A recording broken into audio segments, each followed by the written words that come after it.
BJP party और खास करके प्रधानमंत्री जो ये जो फतवे देते हैं किसी को कि ये वतन परस्त है, ये देशद्रोह है, ये पता नहीं कौन सी यूनिवर्सिटी से इनको ये डिग्री मिली है कि किसी को देशद्रोही बना देते हैं, खुद वतन परस्त बन जाते हैं। पर मध्य प्रदेश में एक भारतीय फौज पे, अफवाज हिंदुस्तान पे एक जासूसी करने का एक रैकेट जो है, एक बहुत बड़ा एक गिरोह है, वो कब्जे में आया है पुलिस के और फौज के। और उसमें अक्सरियत जो लोगों की है मध्य प्रदेश में, बीजेपी का इस बार उनकी हुकूमत है और प्राइम मिनिस्टर उस पे मौन धारे हुए हैं, उनकी कोई टिप्पणी नहीं आई। ये मध्य प्रदेश की सरकार के तले ये जो लोग पनप रहे थे, ये कैसे पनप रहे थे और इसमें कौन लोग मुलव्वस थे। मुझे इस बात पे भी बड़ी शर्म है कि वेस्ट बंगाल में, पश्चिमी बंगाल में महिला मोर्चा जो जनरल सेक्रेटरी है बीजेपी की, जूही चौधरी, उनको पुलिस ने अरेस्ट किया है चाइल्ड ट्रैफिकिंग में, सेक्स रैकेट में इनको अरेस्ट किया है। और उन्होंने, जब पुलिस ने तफ्तीश करी तो इन्होंने ये बयान दिया कि मुझे यहां से दौड़ जाने का जो मशवरा था वो बीजेपी के किसी एमपी ने दिया था कि आप यहां से दौड़ जाओ और नेपाल चले जाओ। और इसी के साथ साथ जो वो ऑर्फनेज था और उनकी जो ओनर थी, जो उनको चलाती थी ये ऑर्फनेज को, उनका नाम चांदना चक्रवर्ती, वो जलपाईगुड़ी की।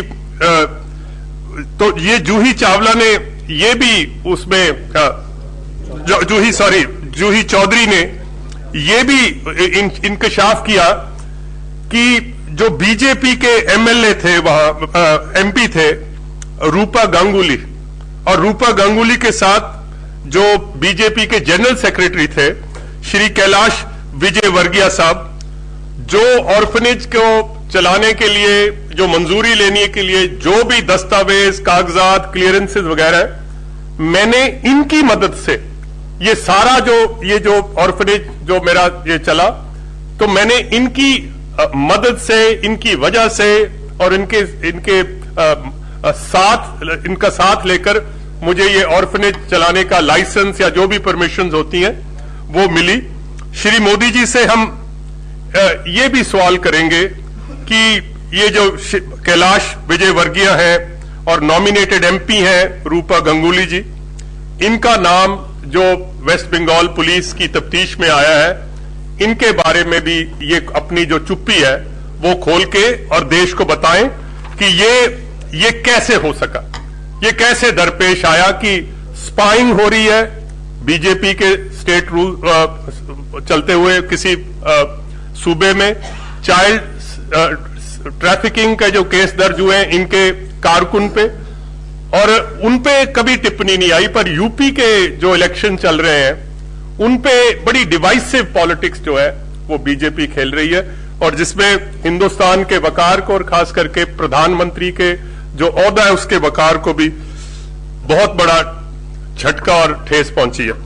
मैं आपकी तवज्जो एक जो मेरे स्टेट के साथ मुंसलिक है एक वाकया, जो रामजस कॉलेज में जो तनाजा चल रहा है उस पे हक परस्ती की बात करने वाली एक कारगिल के शहीद की बेटी गुरमेहर कौर और एबीवीपी ने इज्तिमाई तौर पे उससे बलात्कार और उस पे जान की धमकियां, जान लेने की धमकियां और इस किस्म के जो अनासर हैं, और ये अनासर काश मैं गलत हूं कि ये सियासी अनासर नहीं है, ये कोई गुंडे हैं, पर किसकी छतर छाया में पल रहे हैं, और शहीदाने वतन की रूहें कांप गई होंगी कि जिनकी वजह और जिनके लिए हमने शहादत के जाम पिए, वही उसी मुल्क में हमारे बच्चों के साथ रेप और उनकी जान लेने की धमकियां उन शहीदों के बच्चों के लिए। मैं समझता हूं इससे बड़ी देश के लिए और प्रधानमंत्री के लिए कोई शर्म की बात नहीं हो सकती। मैं समझता हूं कि ये जो धमकियां गुरमेहर कौर को मिली है, ये उस बच्ची को नहीं मिली। It is an insult to the armed forces of India, it is an insult to the martyrs of India. It is an insult to the Rajputana regiment, जिसके शहीद मेजर मनदीप सिंह थे, जो कि इंडिया की सबसे पुरानी, it's the oldest regiment of India. ये तौहीन है राजपुताना रेजिमेंट की, अफवाज हिंदुस्तान की, शहीदों की. ये तौहीन है जो यूनिफॉर्म्ड फोर्सेस है हिंदुस्तान की. ये हिंदुस्तान की जो तहजीब है, it is an insult to the culture of India. और मैं आपको ये बताना चाहूंगा कि क्योंकि ये बच्ची का ताल्लुक पंजाब से है, Punjab has had the privilege of guarding India's fine and ancient civilization for thousands of years. Punjab is the most decorated state in India in terms of valour, heroism. Indian army के एतबार से, और कल्ला इंडियन आर्मी के एतबार से नहीं, 5000 साल की अगर आप हिस्ट्री पढ़े तो सिकंदर आजम सारी दुनिया को जीत के, पर्शियंस को, ईरानियों को हिरा के जब हिंदुस्तान की सरजमी पे आया, तो पंजाब के राजा पोरस ने उसको मजबूर कर दिया कि आप हिंदुस्तान से परत के वापस चले जाएं. तो 5000 साल का पंजाब का एक कल्चर है हिंदुस्तान की दिफा पे, और उनके बच्चों पे इस किस्म का ये एक किस्म की गाली जो पंजाब को दी गई है. और मैं समझता हूं ये जो बच्ची ने किया है, ये पंजाब के खून में शामिल है. ये जो पंजाब की धरती है, इस मिट्टी में एक जादू है. इसके जो 5 दरिया हैं, इसके पानी में एक सरूर है जो इसकी मिट्टी का बन जाता है. उसको जुल्म, ज्यादती, ना इंसाफी, गुरूर, तकब्बर, हंकार, उससे नफरत हो जाती है. और ये पंजाब की हिस्ट्री है. तो ये जो बच्ची ने किया, protecting the right to free speech, जो बात सही है उसको सही बोलने में इसने कोई हिचकाहट नहीं करी. I think people of Punjab are very proud of this young girl. And एक पंजाबी में एक मुहावरा है कि तुरांगे मड़क नाल भावें एक कदम घट तुरिए. अकड़ के चलेंगे, चाहे एक कदम कम चल लेंगे, पर चलेंगे अकड़ से. और जीवांगे अणखना, गैरत से जिएंगे, चाहे एक दिन कम जी लेंगे पर गैरत से जिएंगे. और मैं ये जो लोग धमकियां देते हैं, कांग्रेस पार्टी इसकी सख्त, और पता नहीं कोई और मुल्क होता तो तूफान उठ खड़ा होता. सिवाय कांग्रेस पार्टी के इस मुद्दे पे कोई पार्टी स्टैंड लेने के लिए तैयार नहीं है. इसके लिए भी मुझे इस बात का बड़ा खेद है. और ये गुरमेहर कौर ये सिर्फ पंजाब की बेटी नहीं है, ये देश की बेटी है. और मैं इस मौके पे हरसिमरत कौर बादल, जो कि यूनियन कैबिनेट मिनिस्टर है, पंजाब से एक ही कैबिनेट मिनिस्टर है, और पंजाब में एक वो संस्था चला रहे हैं, एक तंजीम चला रहे हैं जिसको नन्ही छां बोलते हैं. और नन्ही छां की गर्ल चाइल्ड की प्रोटेक्शन के लिए मुझे इस बात का बेहद अफसोस है. मैं शर्मिंदा हूं कि हरसिमरत कौर का एक बयान इस लड़की की दिफा पे अभी नहीं आया. और मैं जो किरण रिजिजू जी हैं, MOS, और इस बात का भी हमें खेद है कि इस बच्ची को तहफ्फुज देना, इसकी प्रोटेक्शन करने की बजाय he has actually questioned her patriotism. And ये एक पोल्यूटेड माइंडसेट जो है, एक पोल्यूटेड आइडियोलॉजी के उससे निकलता है.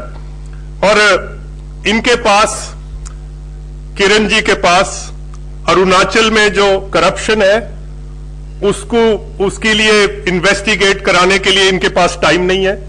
मेघालय के गवर्नर साहब का क्या किरदार रहा, उसकी इन्वेस्टिगेशन के लिए इनके पास कोई टाइम नहीं है. पर एक शहीद की बच्ची पे हमला करने के लिए इनके पास टाइम था. मैं कांग्रेस पार्टी की जानिब से MOS का इस्तीफा जो है उनको दे देना, अगर उनमें रत्ती भर भी अखलाकियत है तो उनको इस्तीफा जो वो दे देना चाहिए. और मैं आज तमाम देशवासियों से यही कहूंगा, और ये एक आइसोलेटेड इंसिडेंट नहीं है हमारे मुल्क में, ये एक सीरीज हो चुका है. सेंट्रल यूनिवर्सिटी ऑफ हरियाणा में गुंडागर्दी हुई, जादवपुर यूनिवर्सिटी में ABPP ने गुंडागर्दी करी, दिल्ली यूनिवर्सिटी में करी, रोहित वेमुला का जो केस था दक्कन का, वहां पर भी यही हुआ. और इसी तरह जेएनयू में जो हुआ वो तो आपके जुबान ज़द-ए-आम है। दिल और इसके साथ साथ जमशेदपुर जो कोऑपरेटिव कॉलेज है वहां पर भी ये वाकयात हुए। और इसके साथ साथ जो FTII वो फिल्म इंस्टीट्यूट के जो डायरेक्टर लगाए हैं वो मुझे लगता है कोई फेल एक्टर थे, पर 200 दिन का धरना मंजूर करा, पर उन्होंने उस जो उनके जो डायरेक्टर लगवाए थे उनको उनसे इस्तीफा लेने की गवारा नहीं समझा। सो ये एक ज़हनियत जो नई किस्म की पिछले 2.5 साल से, ये जो रवैये जो 2.5 साल से हो गए। और MOS ने, किरण रिजिजू जी ने ये बात कही कि ये फ्रीडम ऑफ एक्सप्रेशन के गार्ड में ये मुल्क को बांटने की साजिश है। मैंने इसलिए ये बातें कही। तो मैं उनसे बड़ी अदब से ये बात कहूंगा कि मुल्क को तो जनाब आप बांट रहे हैं, स्टूडेंट नहीं बांट रहे, आप बांट रहे हैं इस किस्म के रवैये और इस किस्म की राजनीति करके।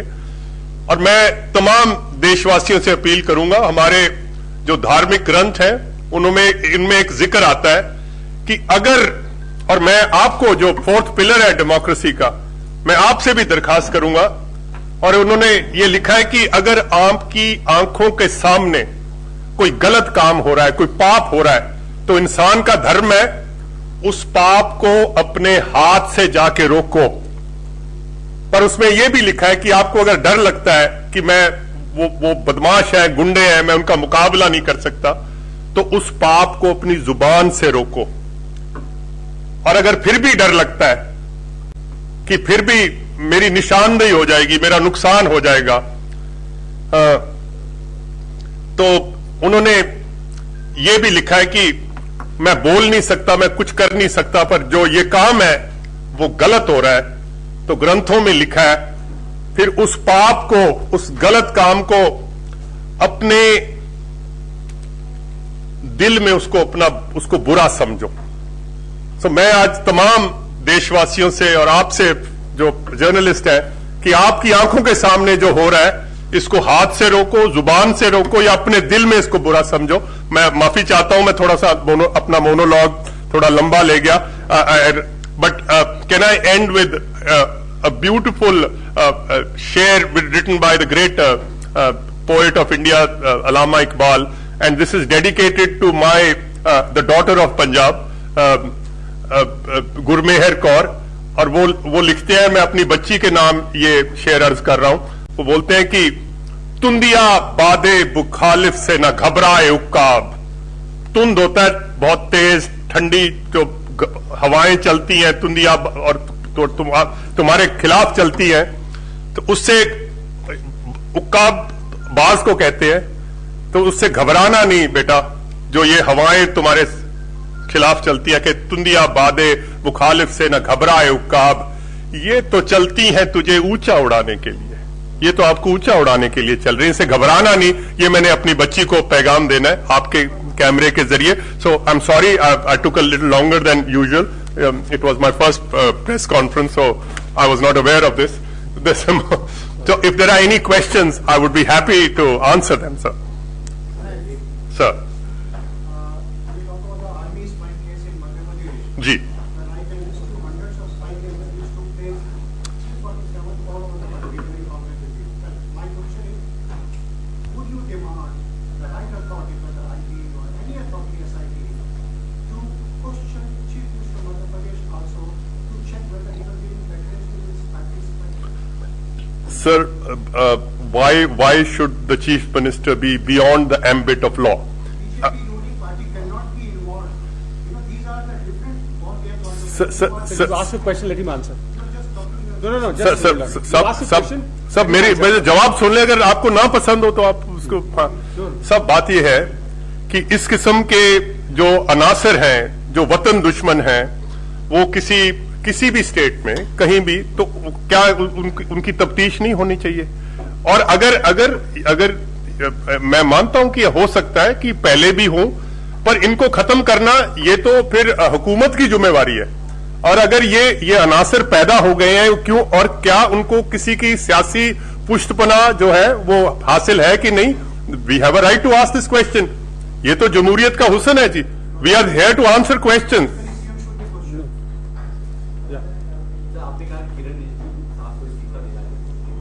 भी समझा रही है, क्यों आपको लगता है कि सब इसलिए इस्तीफा देना चाहिए कि उस लड़की की हिफाजत, उसकी तहफ्फुज करना, उसकी प्रोटेक्शन करना, या जो पिछले 2-2.5 साल में ये जो अनासर पैदा हो गए हैं, जो फ्रीडम, फ्री स्पीच को या इस किस्म की जो ज़हनियत है, इनको अगर आप कंट्रोल नहीं कर सकते, तो मैं ये आस रखता था कि government would protect a martyrs daughter.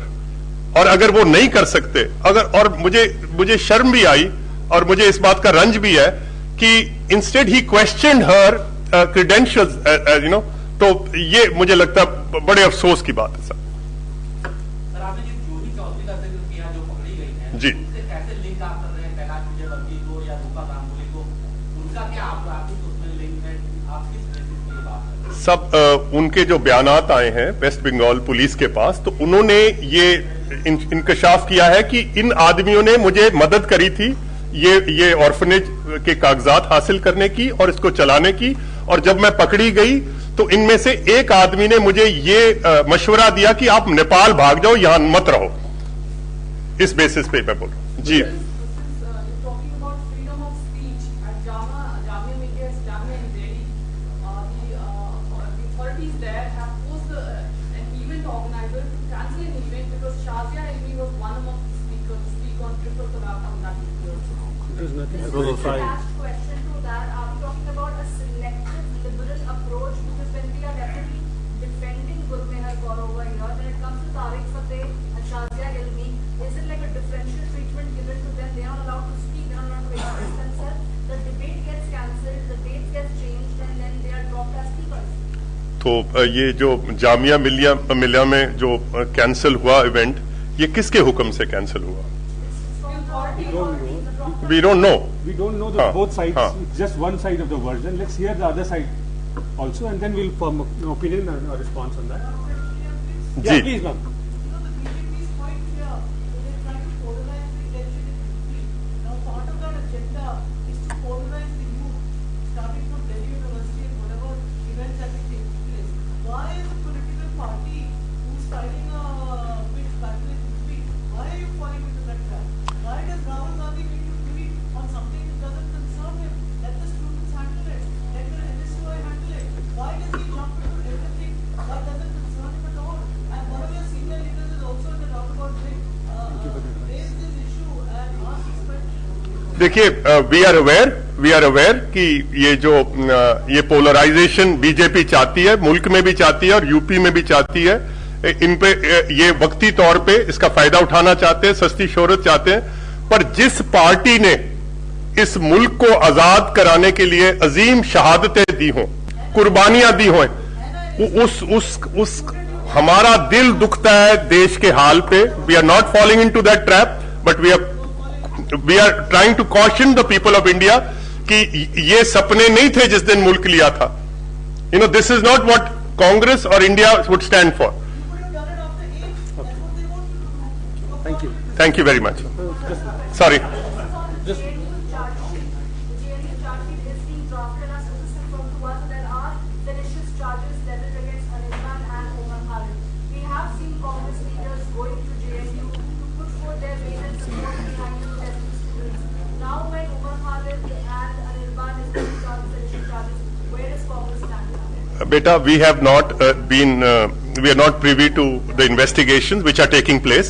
As and when the report is out, अभी वो मंजरे आम पे नहीं आई है. It is not in the public domain, and when it comes in, we will be able to comment on that. Thank you.